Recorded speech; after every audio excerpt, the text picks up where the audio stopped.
लालची बंदर और चने का घड़ा। एक समय की बात है, एक बहुत बड़ा और घना जंगल था। उस जंगल में चिक्कू नाम का एक बंदर रहता था। चिक्कू बहुत ही फुर्तीला था, लेकिन उसकी एक बुरी आदत थी। वो बहुत लालची था। उसे जो भी खाने की चीज़ मिलती, वो चाहता था कि सब उसे ही मिल जाए, और वो किसी के साथ कुछ भी शेयर नहीं करता था। एक दिन चिक्कू खाने की तलाश में जंगल के किनारे बने एक पुराने घर के पास पहुंचा।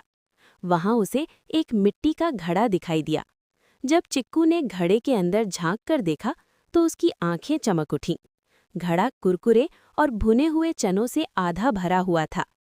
चिक्कू ने बिना सोचे समझे अपना हाथ घड़े के संकरे मुंह यानी नैरो ओपनिंग के अंदर डाल दिया और मुट्ठी भरकर चने पकड़ लिए। लेकिन मुट्ठी चनों से इतनी भरी हुई थी कि हाथ घड़े के तंग मुंह से बाहर नहीं निकल पा रहा था। चिक्कू ने जोर लगाया, हाथ को इधर उधर घुमाया, लेकिन हाथ बाहर नहीं आया। उसने सोचा, अगर मैं मुट्ठी खोल दूंगा तो चने गिर जाएंगे। वो उन चनों को छोड़ना नहीं चाहता था।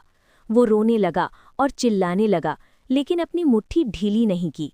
तभी वहां से एक बूढ़ा और समझदार हाथी गुजरा। हाथी ने पूछा, क्या हुआ चिक्कू, तुम क्यों रो रहे हो?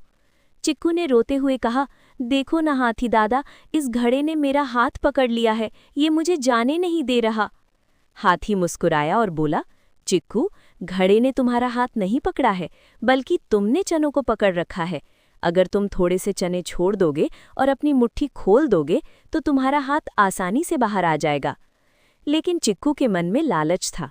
उसने कहा, नहीं, मुझे ये सारे चने चाहिए।